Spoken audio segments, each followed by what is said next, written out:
Sunday, 5th February. To Zenith Matriarch, most blessed occupant of the green chair of Ouch, tender of the grey fire. Dearest Granny, I hope this letter finds you in good health.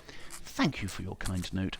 I shall do as you instruct, and see what rarities can be recovered from the lamb. Oh, God. Start again. To Zenith Matriarch, most blessed occupant of the green chair of Ouch, tender of the grey fire. Dearest Granny, I hope this letter finds you in good health. Thank you for your kind note. I shall do as you instruct, and see what rarities can be recovered from the tomb. The place is indeed a marvel, though fraught with perils. But you'll be proud of me, as I hope I am always at the forefront, facing danger wherever it is to be found. And there is still so much to explore and lots of treasure to find. You'll like that. I regret to inform you that I have not yet secured a source of calamanthus. She won't like that. I have been quoted a finder's fee by a local gang, but it was well above the limit you specified, and I was concerned we'd run into problems actually receiving the goods. They seem to be of very ill repute and bad people. I promise I shall redouble my efforts to get a good, clean supply. Hopefully that'll calm her down a bit. We have secured the missing lantern I mentioned in my last letter, and are soon to pacify a restless haunt, which may open a way forward. But every step forward throws up another obstacle. I shall persist with the assistance of my small group of followers. With certainly one and perhaps two exceptions, you could not wish to meet a braver little band of fellows. More news as soon as I have it, and may I enrich the family yet much beyond the hopes of my original mission. May the golden petals of good fortune settle lightly upon you, Cuthbert.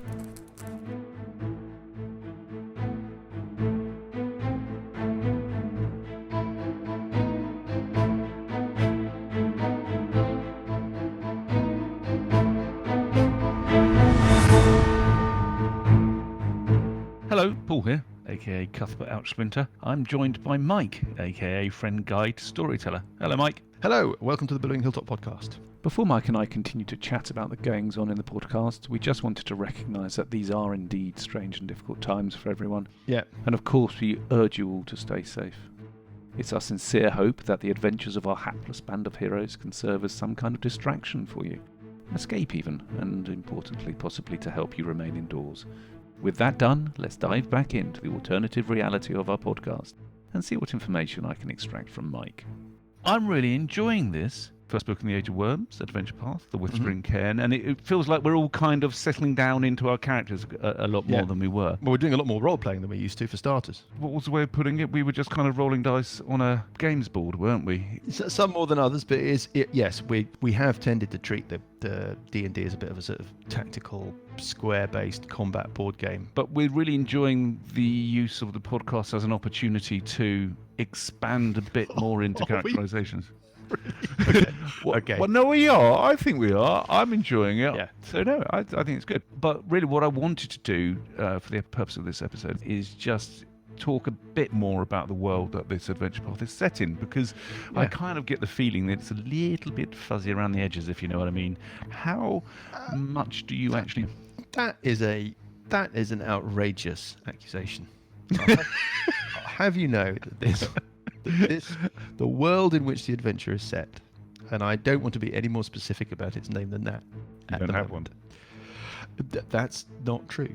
There is a name. I just like to refer to it as the world in which the story is set for now. It's a world that I've set adventures in before. You may or may not remember it. I mean, but Evenstar, I've run an adventure based in the city of Evenstar. And Evenstar takes the place of, in the original Age of Worms Adventure Path, takes the place of the city of Greyhawk, which is which is kind of the default setting. Yep. Which I don't know all that much about, and I felt more comfortable setting the story in an environment that I felt I could kind of gave me a bit more freedom to fill in as you see. This I'm walking straight into this, aren't I?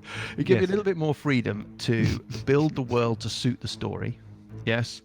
And I felt a little bit more confident and comfortable in the history and, like, for example, the Pantheon of Gods and the calendar, which you've noticed is, So I thought I would go for that. There are a couple of other options. You could set it in the Sword Coast, Waterdeep, Faerun, all of that, or you could set it in Eberron.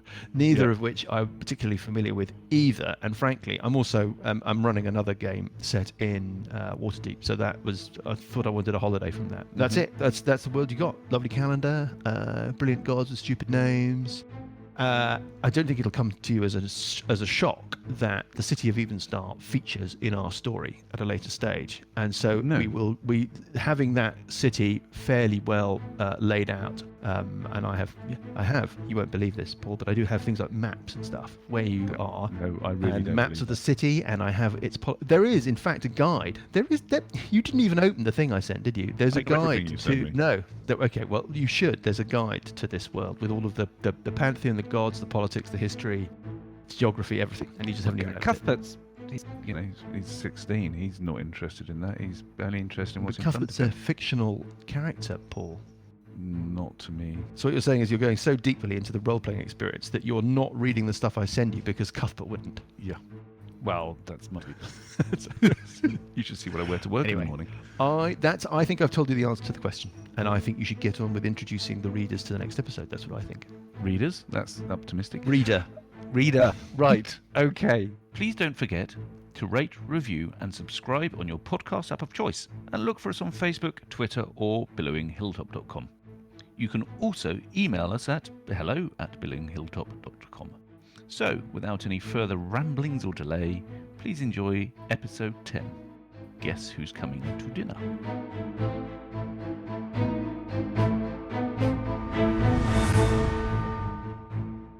Ave, everybody, Ave. Let's play some D&D. Where were we? Oh, yes, this is where we were. Now, so the thing is, by the way, this evening's beer is Sorcery by the Magic Rock Brewery, and it's absolutely delicious. And on the subject of beer, often one goes to the pub, and one might have, say, 3 or 4, maybe more pints. And then one might meet a friend in the street with a bottle of kind of hard liquor, have a couple of drinks of that, and then you think, I know what we should do. Let's go up to the old observatory, see what's going on up there. And you kind of fumble about with a lock, and you kind of break your lockpick, and you stagger up the stairs, and you get the door open, and you don't really realise that you're pissed until skeletons jump out from behind the furniture and attack you. That is the situation with which we find Normal ourselves. night in Wallingford. And happened to me just the other day. Yeah. So let's have initiative. Initiative. For 13, I got for initiative. Burple, you got 13. Yep. Parker, what you get? 23 for me. 23 for Grimbold. 21 for me. Grimbold 23. So speedy initiatives. Cuthbert gets a 21. Parker gets a 21. And Cuthbert gets a 21. And finally, Sessions. 18. I thought I was quick, but I seem to be quite slow. And then let's roll for the 3 skeletons. So you've climbed up the stairs to this, at the entrance to the side of the observatory, and Cuthbert has gingerly opened the main doors, the kind of crazy moon design on them and sort of mad scribblings and so forth. He has peeked into the room, and he could hear some weird singing from deep inside the building, a sort of whispery, reincarnate him, sew him back together. And that was pretty much it. And then as he sort of poked his head in, there was effectively a barricade of furniture, or a pile of furniture in the northern half of the room. And this has burst asunder, and there are 3 skeletons leaping out at you. What the thing with Grimbold and Sessions is that they're at the bottom of the stairs, so they can see the other guys at the top on the landing. They can see Cuthbert's opened the door and has peered in, and then you hear a kind of clatter of what sounds like chairs and furniture sort of bouncing around, and a sort of rattly what sound do skeletons make? I haven't got any. A sort of rattly noise, like somebody dropping a xylophone. And what do you want to do, Grimbold? Right, I'm going to do a false life. Mm-hmm. So I get another 8 hit points. Very nice. And then I am going to proceed up the stairs. Okay, so I'm halfway up the stairs. Now, Cuthbert, it's you. Now, you think, Cuthbert, that there's a couple of things. Can you make a perception check?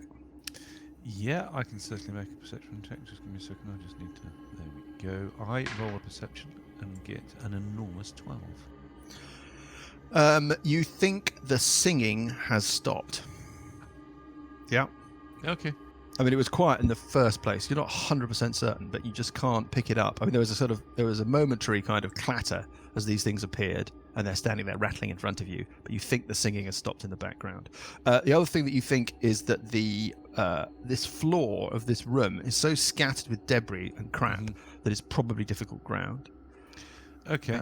And there's another thing. Do you have the medicine skill? Do I have a medicine skill? I have a 0 medicine skill. Okay. Do you want to make just a wisdom check? Getting a huge 7, which seems to be my number of choice. Okay. At the moment. No, nothing to worry about there. Okay. What do you want to do? Well, Cuthbert, as always, is terrified but keen to be at the front. So he's going to. He obviously can't go in all the way to them. There's a barrier between him and them at the moment, isn't there? Yeah, you think again. I think that's the difficult ground covers that. So so everything. It's just a question of sort of tottering over some broken bits. Yeah, I wouldn't get too. Going into it. So what I'm going to do is I'm going to make my way into the room. Yep. I'm probably going to move 15 foot into the room. Yep. So I'm 10 foot inside the doorway, but I've got both my weapons out, and that I think. I'm really intrigued by what these things are. I've never seen skeletons before, so obviously I'm kind of big-eyed and like going, what on earth not living is ones, that? not animated ones. Can you give me a Constitution save? A Constitution save? DC 9 Constitution save. DC 9 Constitution save. I can do that right now. Getting a vast 13. Okay, fine. You've sunk a few pints, but you don't think it's impairing your ability. Okay. And we'll move on to Parker. Parker, what do you want to do? You're at the top of the stairs. You've got the door is open in front of you, and Cuthbert has just leapt through it. Well, as far as I can see at the moment, they are at the other side of the room. Yeah, make a quick perception check. A perception check is a 5. So Okay. Miraculous. And then can you give me a wisdom check or a medicine check if you have it? Yes, that's a 3. Okay, fine. And what do you want to do? Well, I will just follow in and stand next to Cuthbert. Okay, so you follow in and stand next to Cuthbert, and we move on to down back to the bottom of the stairs outside. Sessions Epa. Well, I think I will cautiously move up the stairs. Still not clear what's happening at the top, so I will move to next to Grimbold and yes, contemplate life. I don't know what's happening yet. I'm not sure anyone's told me, so I will just slowly advance with Grimbold. Okay, yeah, nobody says that they've shouted out. What about Burple? Burple, you're out on the landing. You can see Parker and Cuthbert are piled in, and you can hear rattling and crashing. I'm going to go and stand behind Cuthbert, but before I do, I'm going to look down at Sessions and say, "There's some skeletons in there." Yeah. Pop into the room. Okay. And I signal that I understand. Yeah. Okay. and then I will do. I'm hesitant because every time nobody can remember what it does, but Bardic Inspiration on Cuthbert.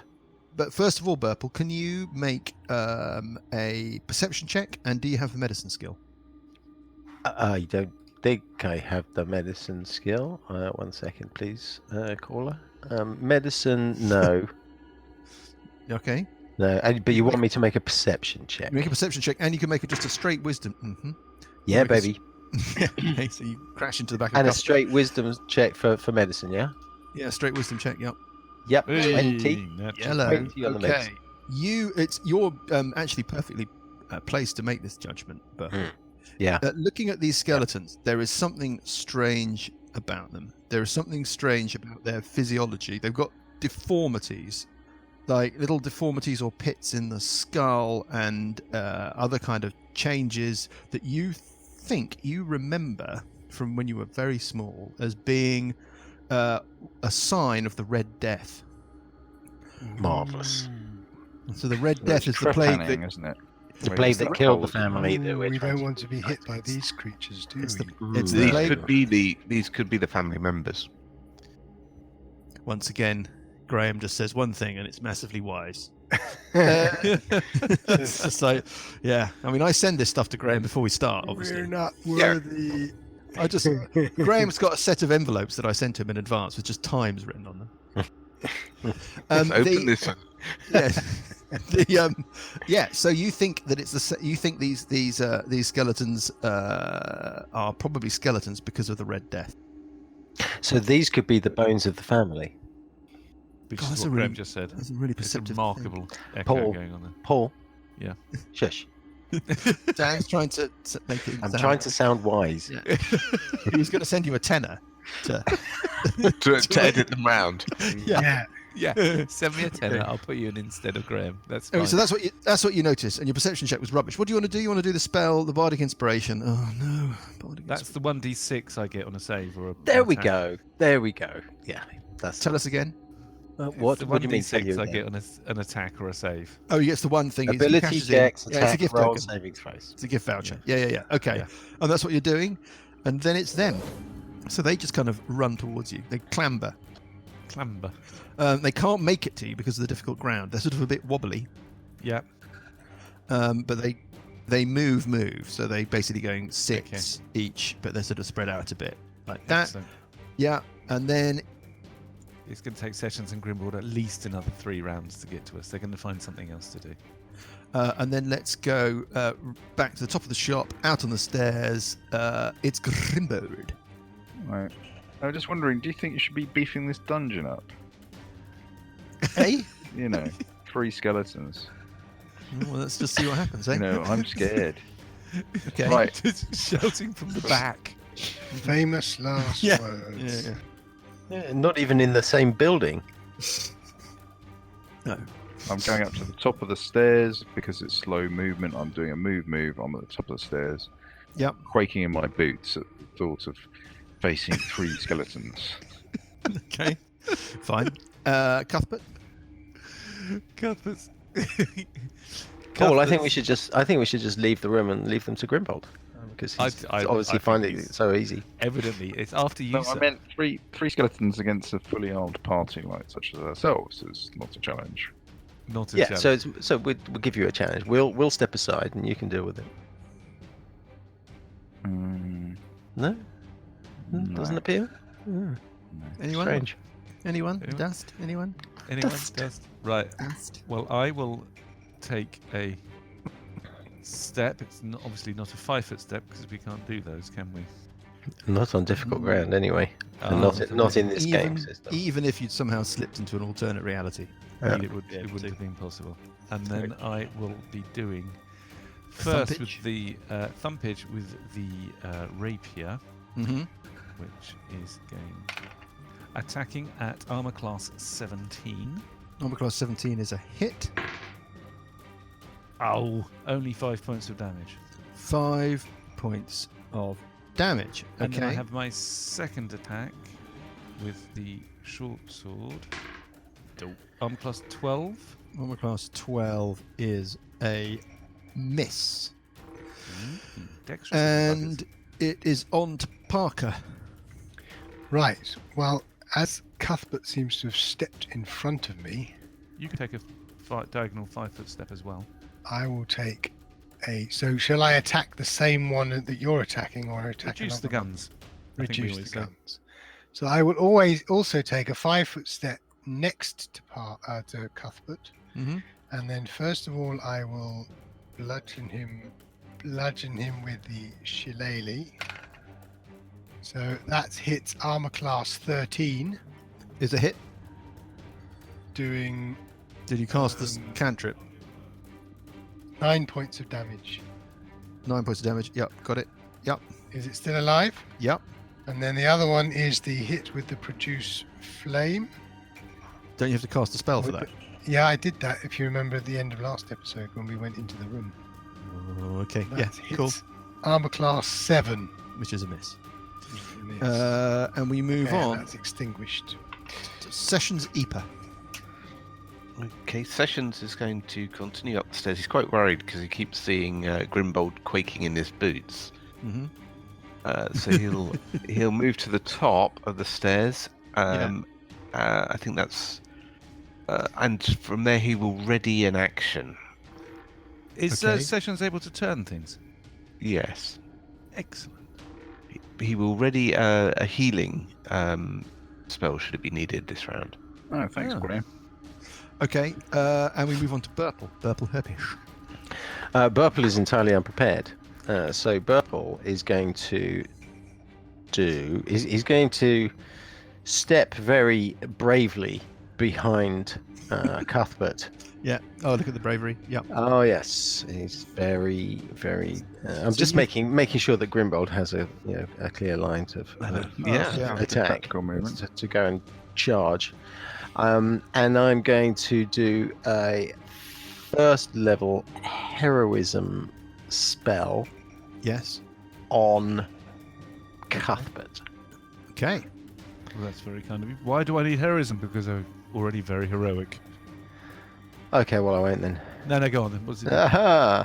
All right. So basically, heroism it gives you basically temporary hit points. Is lovely. the main thing it does. Yeah. And it gives you temporary hit points every round. So Is that the one which gives me 3 temporary hit points per round? Yeah. But not for 10 rounds. Not for 30 hit points. It's just 3 hit points per round. Well, that's the DM's ruling, and obviously we have Yeah. to go with the DM's ruling. But No, we don't. We're not getting back into this. I thought about it. Let's get back to it. The idea that you tried to sneak that one under the wire is frankly Yeah. so brave. Absurd. it was quite Yeah. ridiculous. I was like, wait a second. Yeah, you get that. And then I thought, wait a second. In the penultimate round, he gets 27 extra hit points. The round before that, it's 24. The round before that, it's 21. He's going to have like 170 hit points. No, by the time no, it's no, no, finished. no, Well, no. That's not what I'm saying. It's you get 3 per round, but the 3 is cumulative. So after 10 rounds, you have Which it 30, a total of 30 extra hit points. Oh, I Yeah, see what you which mean. it isn't. Which it isn't. It's another wise thing. Well, Thanks for yeah. opening, Graham. Open the Well, envelope. I'm at the not right sure time. Graham is being very wise today, actually, to be honest. But I think that Anyway, you cast it on Parker. He gets an extra 3 hit points a round. And Thank then you. Yeah. Okay. Thank you, Burple. And then it's the Skellies. So Skellington 1 is going to go for Parker. try and be mature about this, people. Okay. Oh no, I rolled the wrong dice. Why Try and be on earth mature. would we want to 1 to 3 Parker, 4 to 6 Cuthbert. It's Cuthbert. He's going to roll Hey. for Cuthbert, and it's going to hit armor class 6. That I will admit is a disappointment. Is a Enraged by its failure, this other one steps up to Cuthbert as well and has a shot at Cuthbert and hits armor class. Armor class 21, 17. That hits. You take the following damage as recognized by the International Damage Council. You take 8 points of damage. That's pretty nasty. at the risk of revisiting. Yeah. Okay, I just want to read what it says about the heroism spell. So, until the spell ends, the creature is immune to being frightened and gains temporary hit points equal to your spellcasting ability modifier at the start of each turn. Yeah. Each of each Yeah, turn. So I at the thi- I start think of the each key- pause. The key rule Hang is on. the rule about temporary hit points. Yeah. Is it? Whenever you receive temporary hit points, any other Points. temporary hit points you've already got, it replaces them.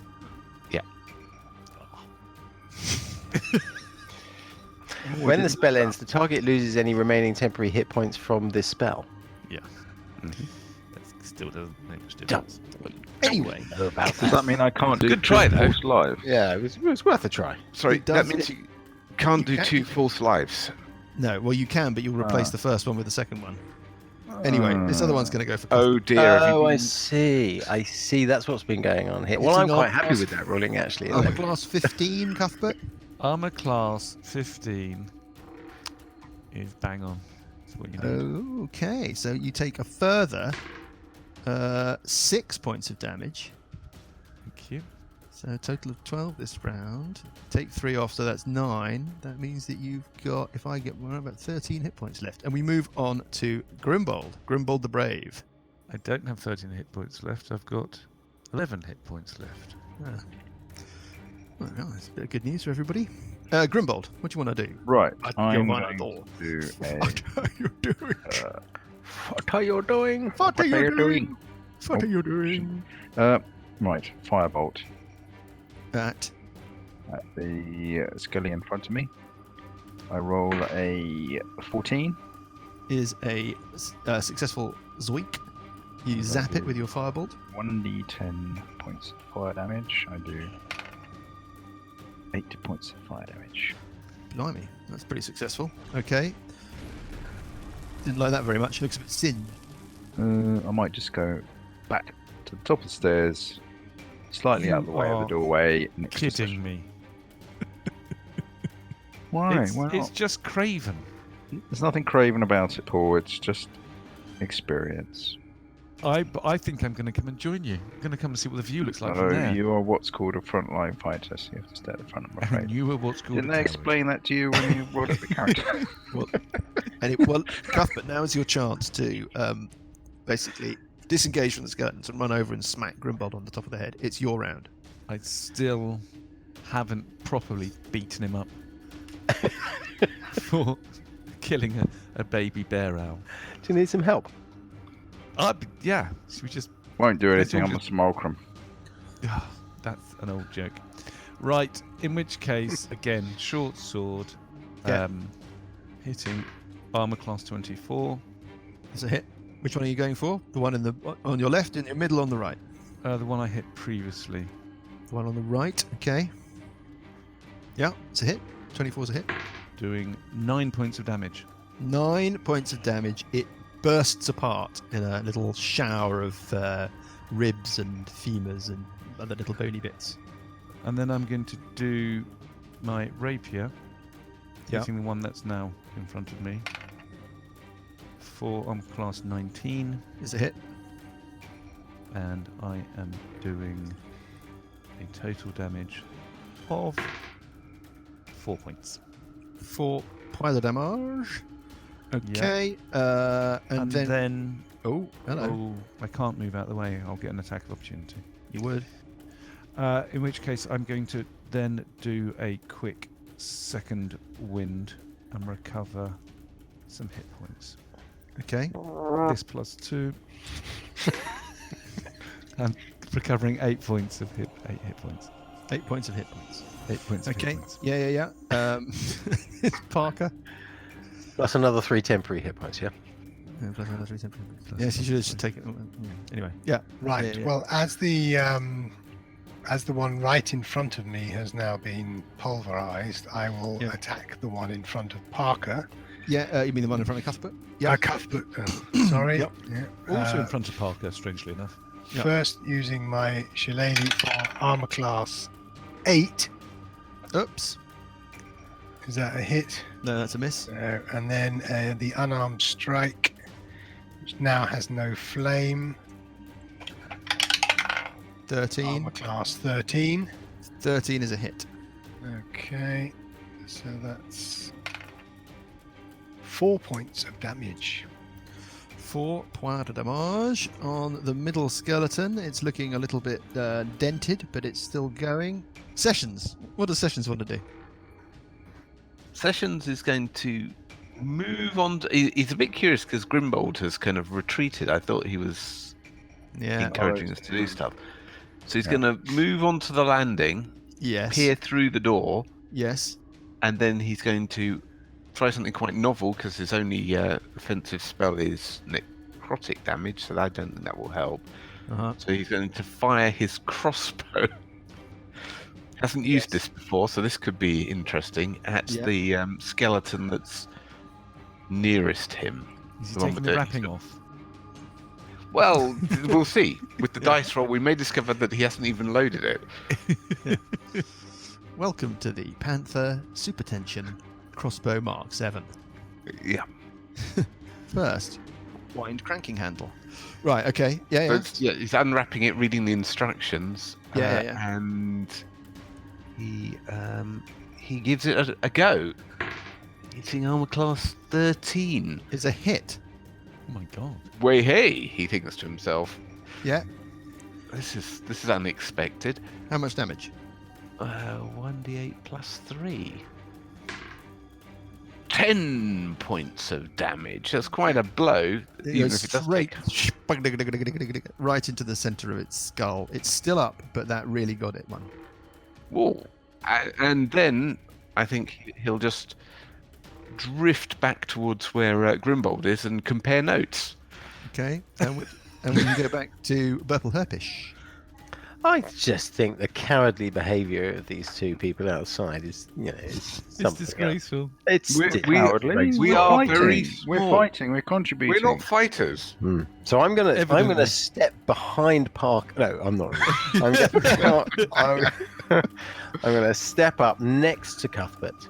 Yeah. Having done. I'm assuming I can inspire myself with my words. Can I inspire myself? Well, sort of looking in the mirror, going, "Come on, Come on, yes, come on, You could do- Purple. you could do this." You can do this, Purple.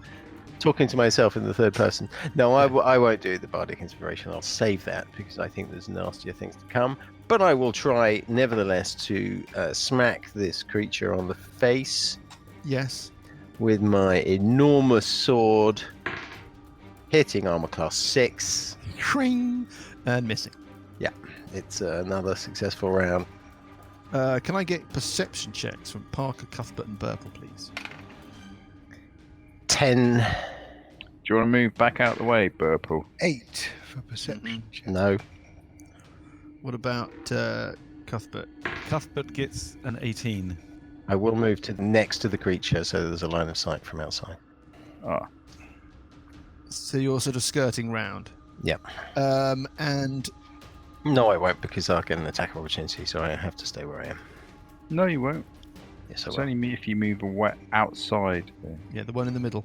Oh, Okay, so with the 10, both Burple and Cuthbert can hear some noises from through this little door in the north of the room. And the noises sound like, imagine the sound of a restaurant when somebody has just started a fight.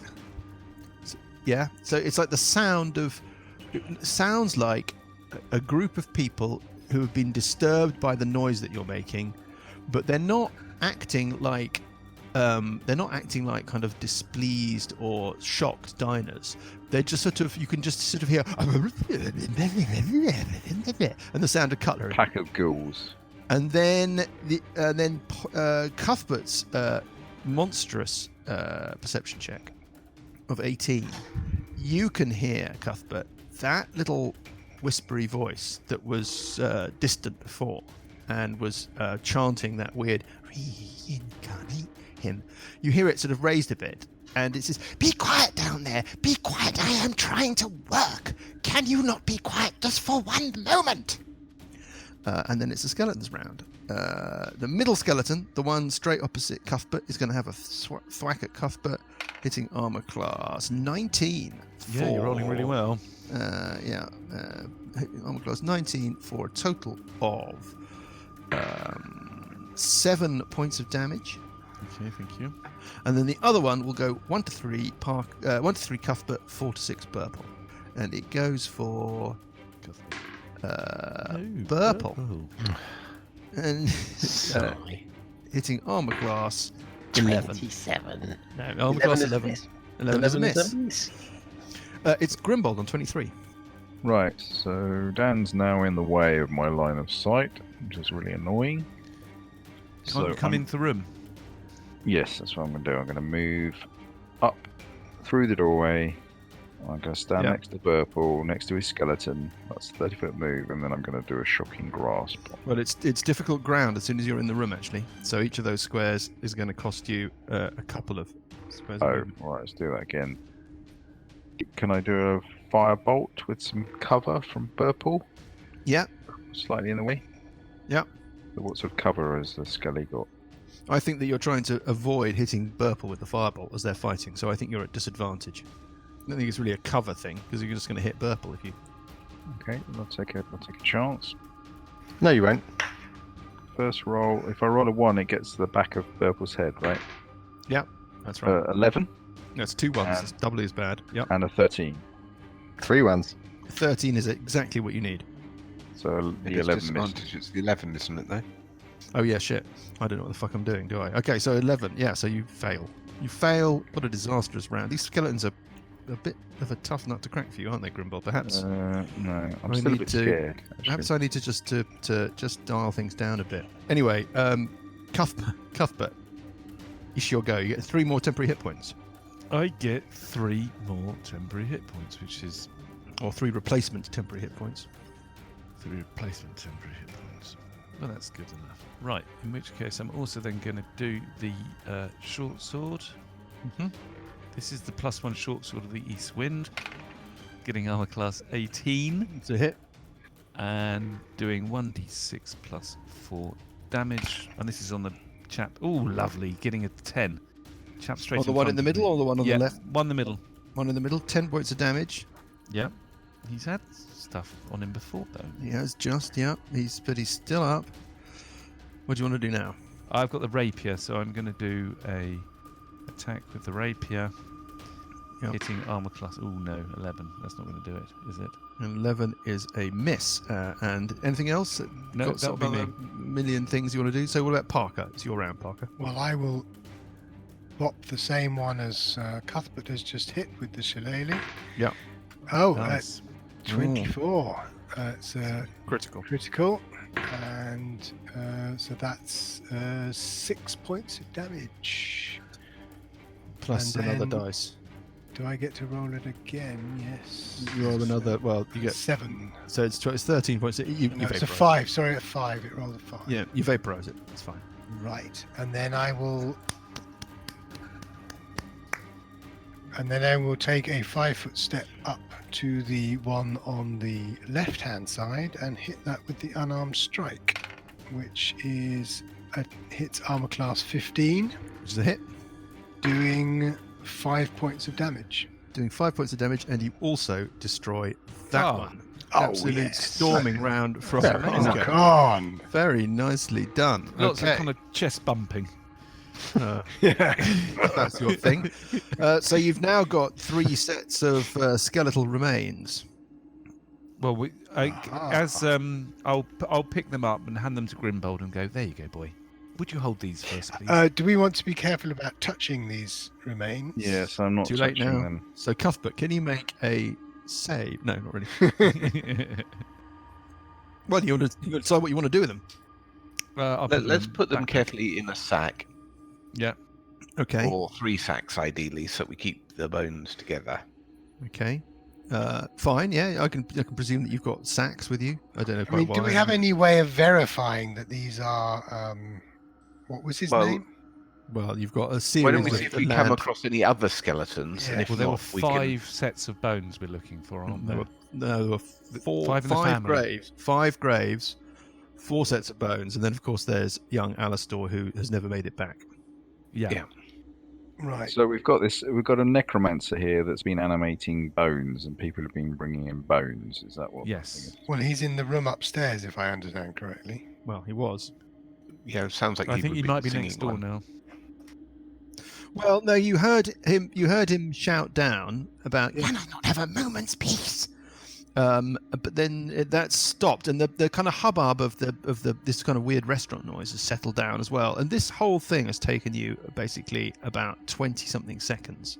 And so you made a bit of noise and you made a bit of a crashing about, but your sense is that perhaps every now and again there is a bit of a noise down here. The skeletons are playing up, or whatever's going on next door is playing up. So you don't know that he's on his way, but you'll see. We'll see what happens.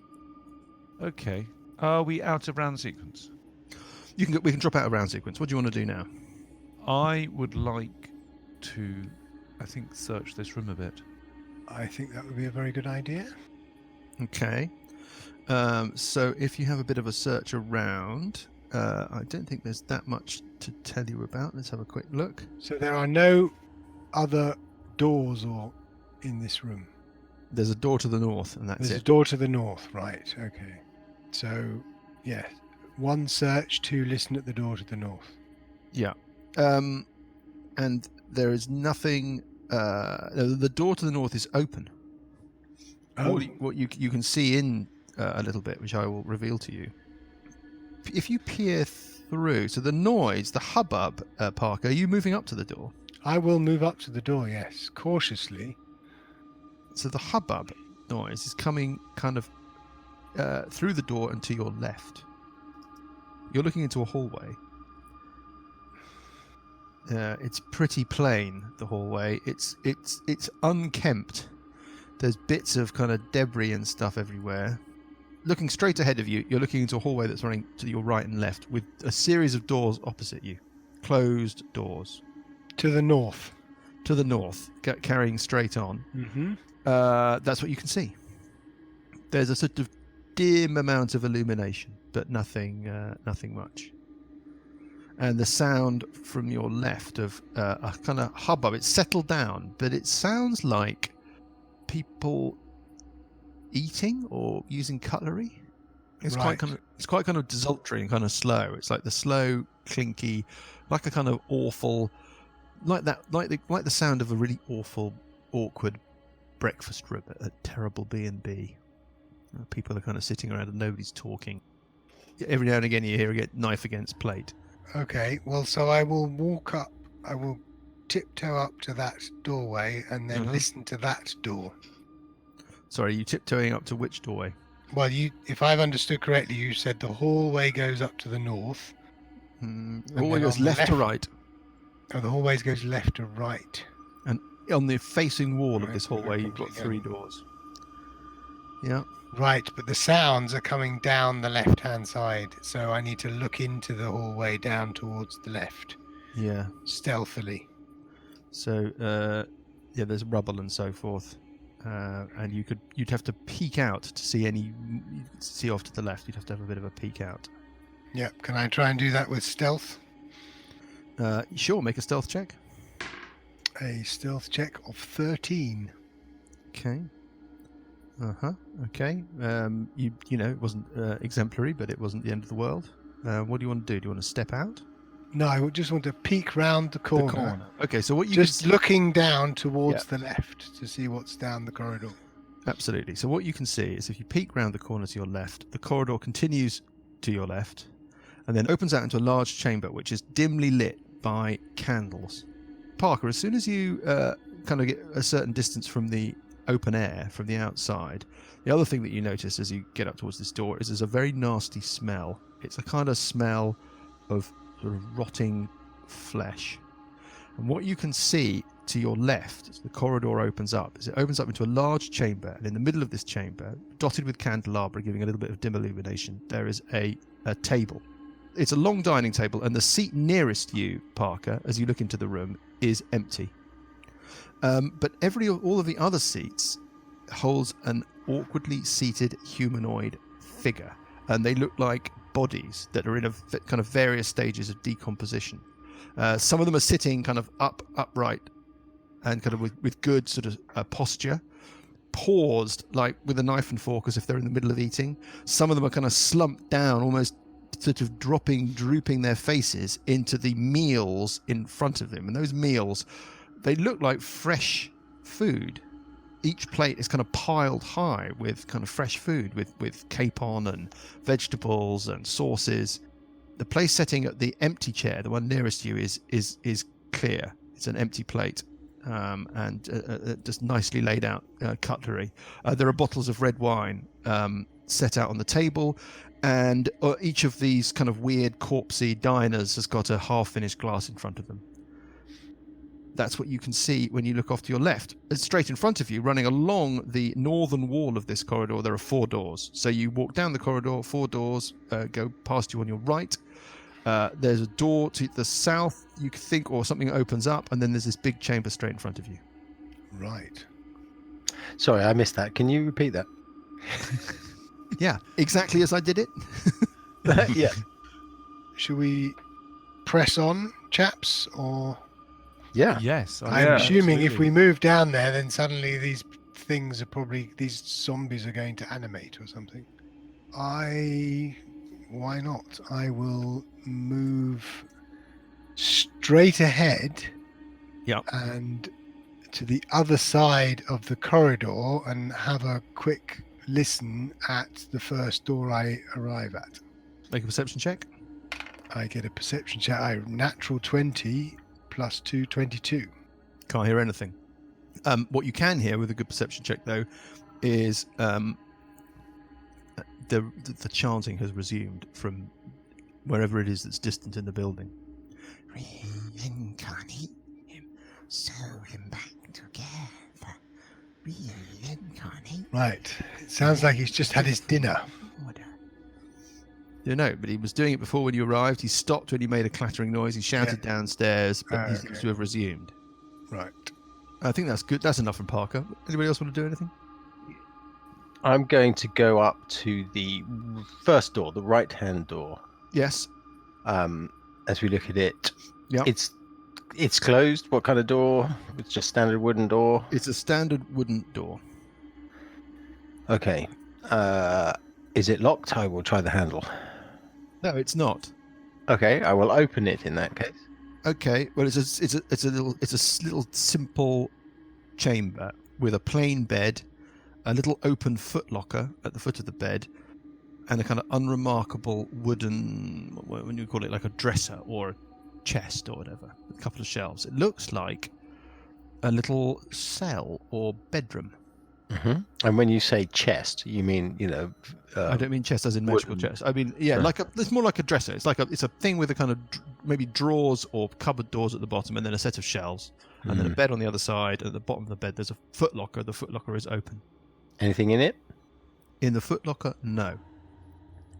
When you say in the footlocker, so in the chest, are there drawers and things? There are drawers in the chest. Yes, there are drawers in the dresser. Yes. Okay. I will go and try them. Very quickly rifle through. Yeah. Give me an investigation check. I'm very good at that. 16.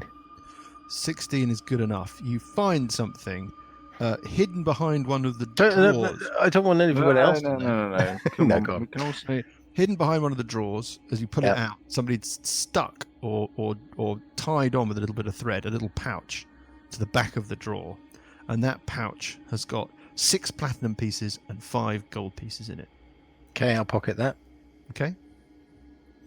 Who wants to go next? Six platinum and how many? 5 gold. I'll go next. I'll go to the door opposite the door that we just come in on the other. Yep, understood. Quick listen. Quick listen, make a perception check. The smell is really noisome now that you're further into this chamber. The sort of smell of rotting, the sweet smell of rotting flesh. I rolled a 3. Okay, so you don't hear anything from the And door? then I'll just push the door open anyway. Okay, and you can see inside, and it's kind of an identical chamber to the one next door. And can I move in as well? Okay, I'll move in. Anything interesting about the room? No, the diners are paying no attention to you whatsoever. And you can hear this sort of reedy, whispery chanting going from upstairs, and maybe the occasional sound of sort of shuffling and moving about. Maybe the sound of something ceramic or something metal kind of clinking onto a table or something further upstairs. Maybe the occasional gurgle. Can I search the room if we're out of round sequence? Anything? Like that? Give me a quick investigation check. Okay, so I rolled a 13 plus Nothing 12. of interest. Nothing of interest. Sessions want to do something? Does I'd like to Cuthbert? to take a slightly closer look at this dining party, rather awful-looking dining party. So I'm going to, I think, edge my way up to the sort of entrance to the room. So I guess Up to the threshold. Yep. threshold, and have a look. I'm also looking to see if I can work out where the stairs to the upper level are.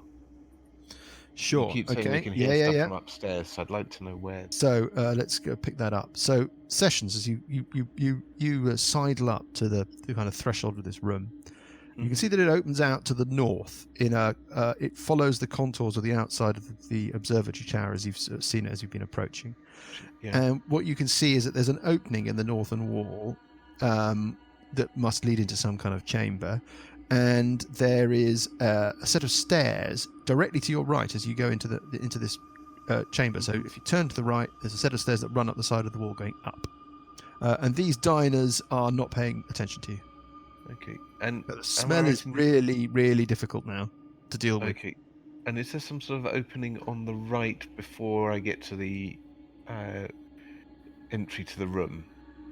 There's a last door, so there are 4 doors running along That's this a door. northern That's wall. a door. Yeah. Okay, right. Well, I think I've You've seen learnt that, enough? so I've learned Yep. enough. So I'm going to just retreat back and keep Mhm. an eye on my cousin, who's almost certainly trying to steal stuff. Yeah. And Yeah, my he is. Yeah. my old friend from town, who's also probably pocketing things. So I know them well. I'm just going to keep an eye on them. Okay. Let's go back to Parker then. What does Parker want to do? Well, I will move up to Cuthbert. Yep. Are we in round sequence? No, we're not in round sequence. We're just tell Right, me what you well, want to do.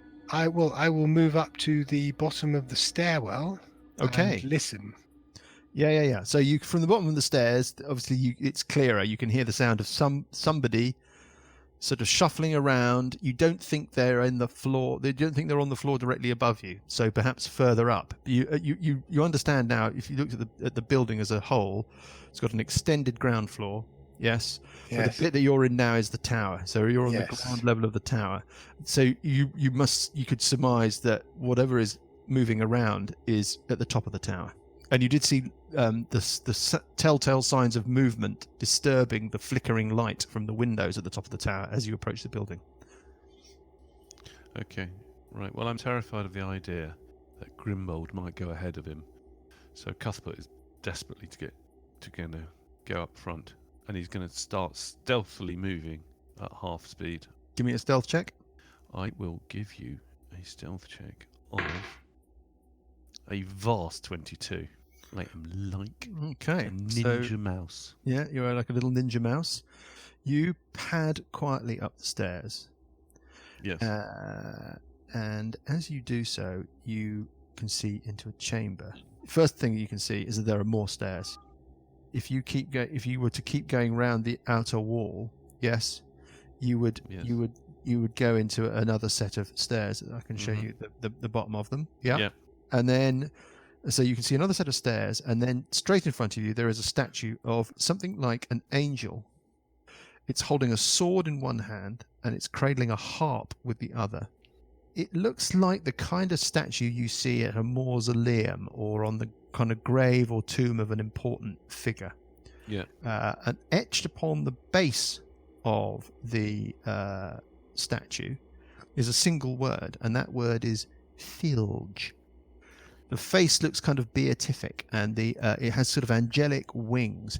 It looks a little bit like a celestial. That's what it looks a little bit like. Oh.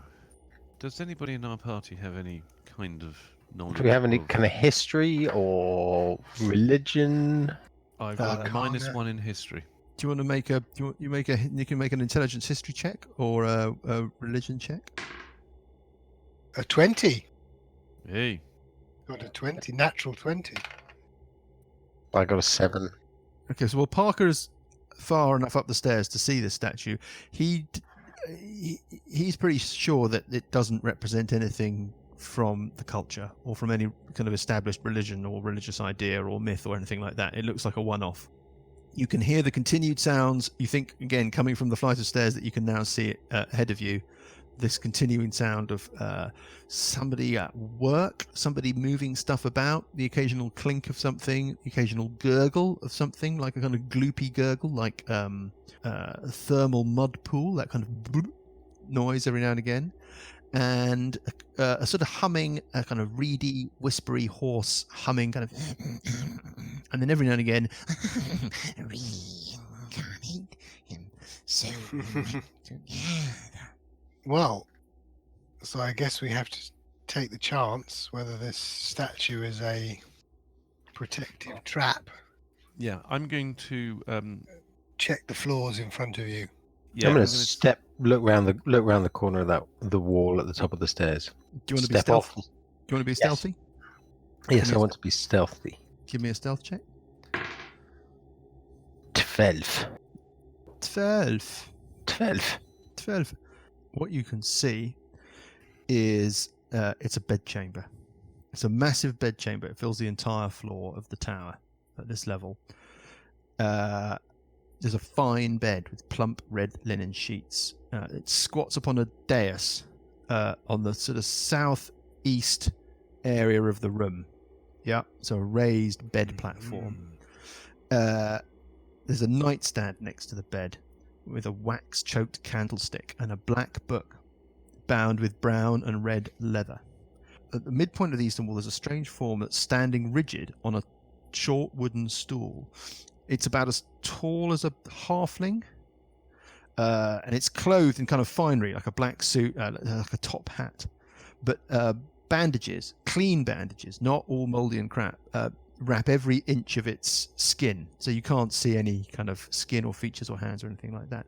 And there's a pair of ash-tinted spectacles on its long, skinny nose.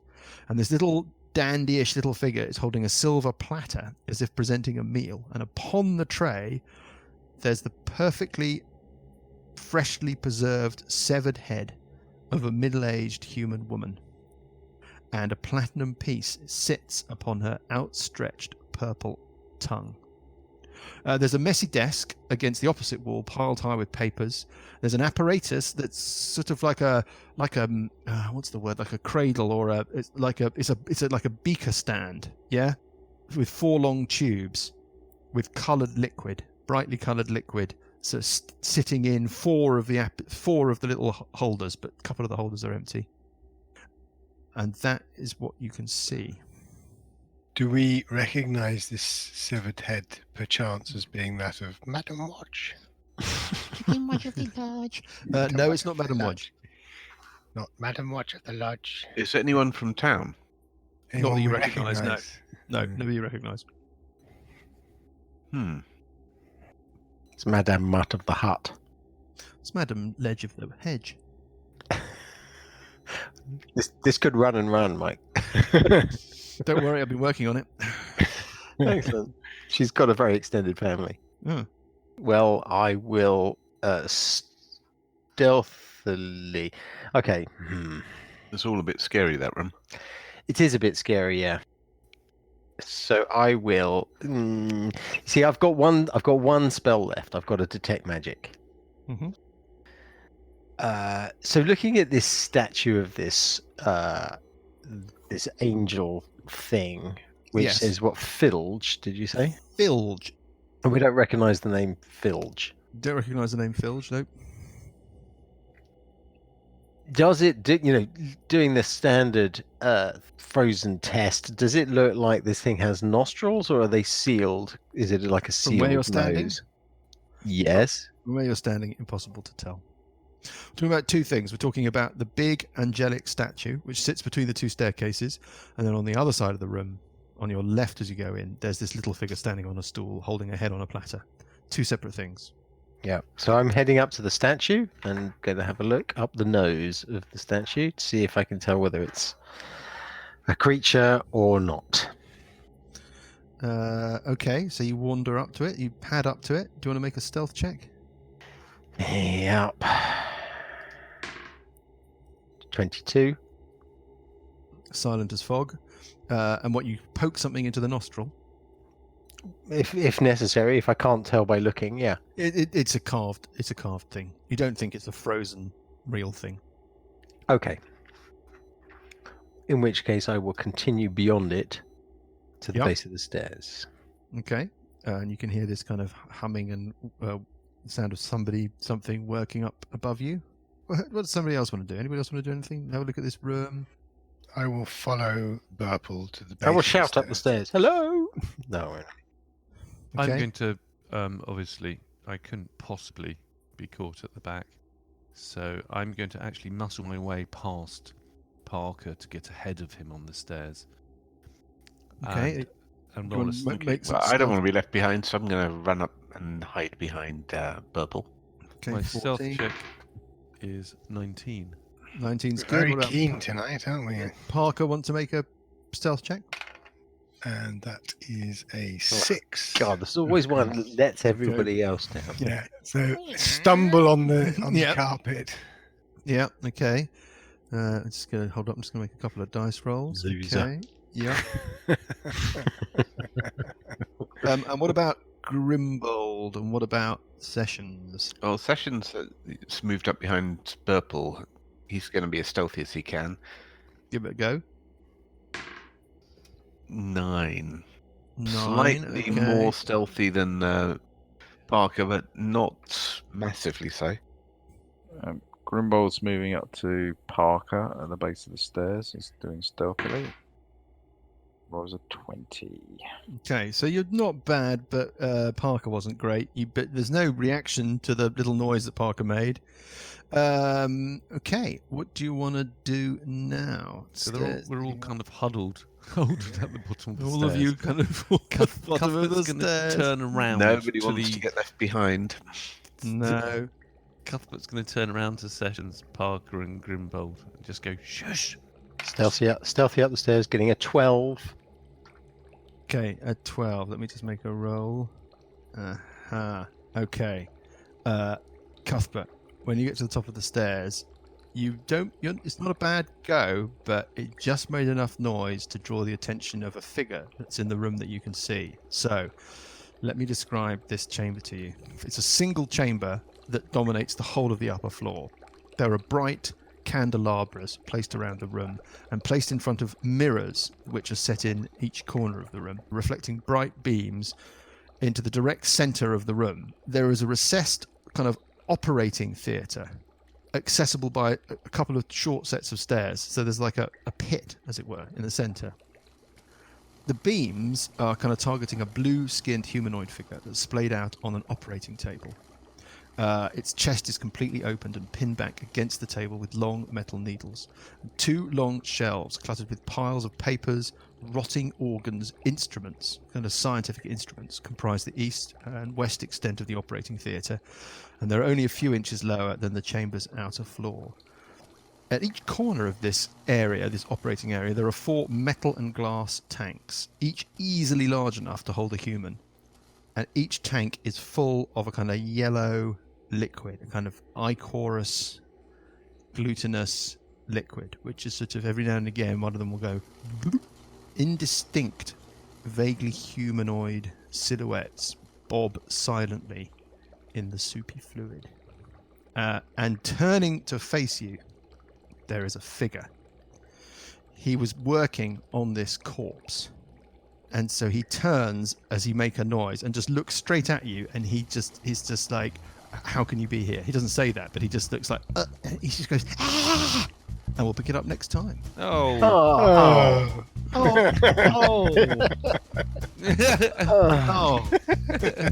But I want to know more. No, but I never would have. Absolutely hopeless.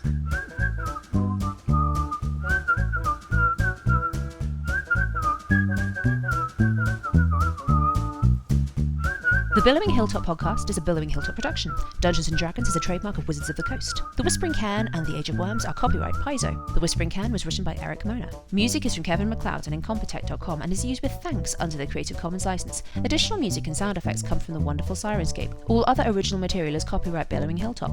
Role-playing games are all about getting people together, and we use Roll20 as our tabletop, the perfect place to host your game, and Discord to host our chat. Thanks for listening!